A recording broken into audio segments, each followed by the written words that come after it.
This One's Wife, The Balenciaga Disgrace by Meghan. Hello, I'm H.G. Tudor. No, that's not a new fashion collection from This One's Wife, although, as you know, as a consequence of her somatic delusion, she believes that she is a fashion icon.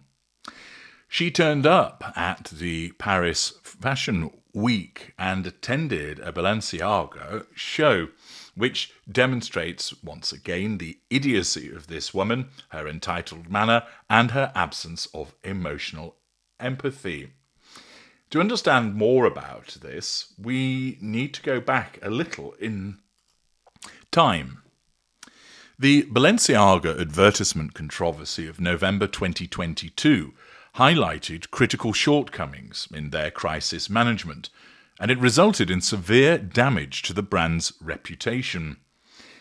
Nevertheless, this doesn't stop This One's Wife associating with them, which perhaps tells you something about the fact that this is the level of desperation to which she has plunged, whereby she seeks to be associated with a damaged fashion brand.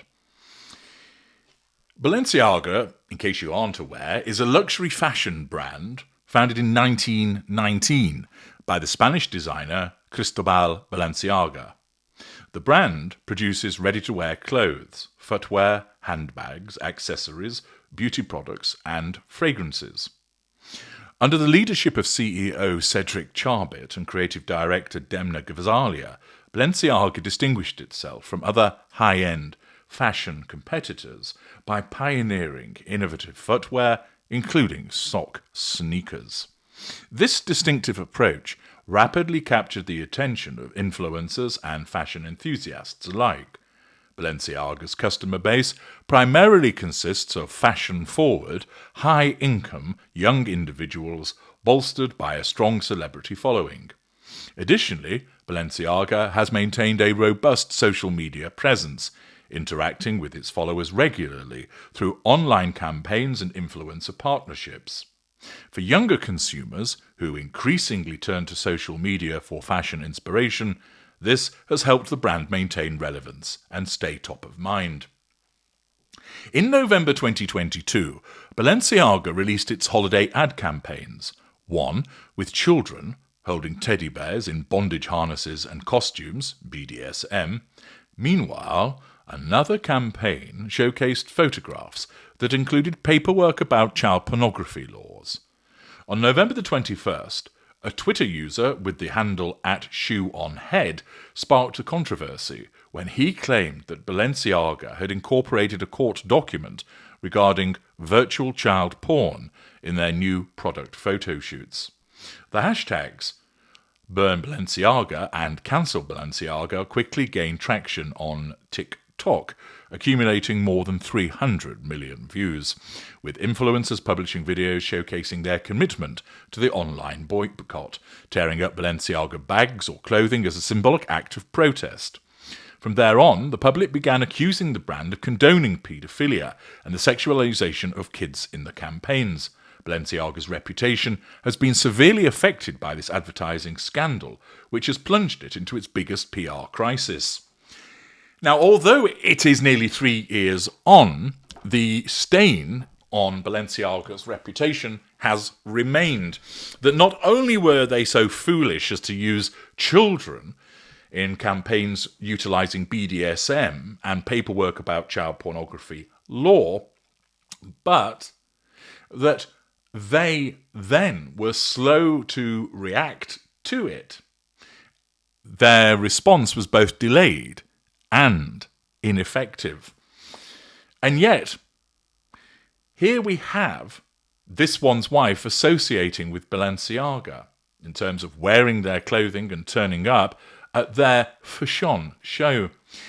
Even fellow narcissist Kim Kardashian sought to distance herself from Balenciaga as a consequence of cutting ties with them following the backlash in response to the campaign depicting children in a questionable light.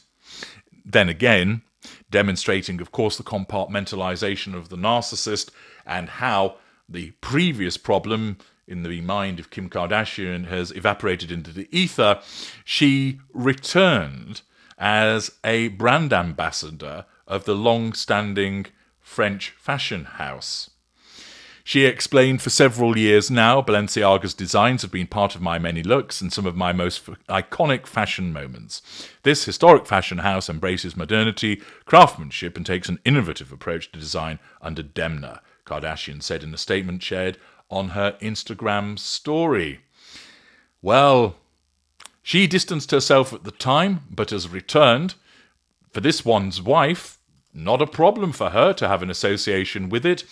So not only is it not particularly sensible to be associated with an organisation that has portrayed children in this way, after all, hasn't this one's wife got children? But furthermore, this is the woman that has regularly spoken out about the necessity of protecting children, particularly in an online environment. It does not surprise you, of course, to learn that this hypocritical narcissist on the one hand says we must protect children and then swans around in relation to a fashion brand that was involved in a controversy in respect of children also. This is the compartmentalization of the narcissist in action, her sense of entitlement, her lack of accountability, her belief that laws and conventions don't apply to her, that she can do what she wants, that she is special. Going back to what Balenciaga did, because it's quite interesting to learn about this, their first crisis response strategy during the initial stages of the crisis was denial. Yes, with a focus on scapegoating. Now, an organisation can't be a narcissist because it's not a person, but the responses are led by people, and therefore to operate on a denial and scapegoating basis tells you something about the relevant decision makers within that organisation. The approach they utilised involved attributing the crisis to an external individual organisation, deflecting responsibility from the brand. Narcissistic manipulations ahoy!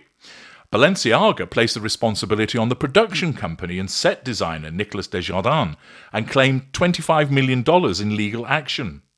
The lawsuit stated that because of the production company's actions, members of the public, including the news media, have falsely and horribly associated Balenciaga with the repulsive and deeply disturbing subject of the court decision, and that material had been included without Balenciaga's knowledge or authorization. Since it was implausible that the brand was ignorant of the campaign's props, this deceptive tactic failed. Accordingly, just 7 days after rolling that out, Balenciaga shifted to a rebuild strategy of the apology type, a process involving now taking responsibility for an issue or crisis and seeking forgiveness or understanding. In a statement released on November the 28th, 2022, the company acknowledged a series of grievous errors for which Balenciaga takes responsibility. Except we all know that you don't, because you started off by blaming the production company and the set designer. It explained that internal and external investigations were still underway. On December the 2nd, Demna and Cédric Charbit released separate statements of apology. They outlined remedial actions, including implementation of new content validation procedures, withdrawing the lawsuit against the production company and set designer, and adopting a compensation strategy. Balenciaga's failure to respond quickly, coupled with the initial strategy portraying itself as a victim, fueled anger in the online community. Following the public backlash, the business of fashion rescinded its 2022 Global Voices Award offer to Demna. The singer Dua Lipa opted not to wear pre-selected Balenciaga outfits for her future Nostalgia concert tour. Additionally, model Bella Hadid removed an Instagram post featuring a photo from her collaboration with the brand. Balenciaga also lost 100,000 followers on Instagram after the crisis. In addition, the brand fell out of the List Index top 10 brands and witnessed a significant 4% decline in sales during Kering's fourth quarter of 2022. Thus, this controversy certainly caused it a problem and continues to do so because in the minds of many, they have not bounced back from what they did. And as I've just explained to you there, their crisis management smacks of it being entirely manufactured. They start off by blaming the production company, denying that there was a problem. It's not our fault. We're the victim in all of this. It was the production company's fault. Oh, that's not washing, is it? All right, then I suppose we'd better apologise. But of course, it's taken too long, and your initial action demonstrates that your apology is simply false contrition. There is a delicious irony, of course, that a company that was involved in such a scandal to begin with, and then its response to the scandal aligns with the behaviour of a narcissist, and along comes this one's wife, who readily courts involvement with this company, notwithstanding its reputation and the fact that she attempts to hold herself out as being a champion of protecting children. You all know, as students of my work, that is just a facade on her behalf. It's an attempt to convince people that she's a kind and empathic and child-loving individual. Her actions speak otherwise. And the pursuit of fuel and control through her association with Balenciaga outweighs any concerns in relation to maintaining the image of a child protector. Yet again, this isn't a Machiavellian mastermind at work. This is another fuck-up from the Duchess of Disgrace. That yet again, with the pursuit of fuel and control, she courts the attention of the fashion world, and in so doing, invites the obvious comparison to being involved with Balenciaga after the controversy, which demonstrates that she simply doesn't care. That was then, this is now. She can do what she wants, and she's never accountable or culpable. A narcissistic response from a company that engaged in unsavoury practices, and lo and behold, who comes along to piggyback off them? None other than the narcissist herself, this one's wife. I'm H.G. Tudor. Thank you for listening.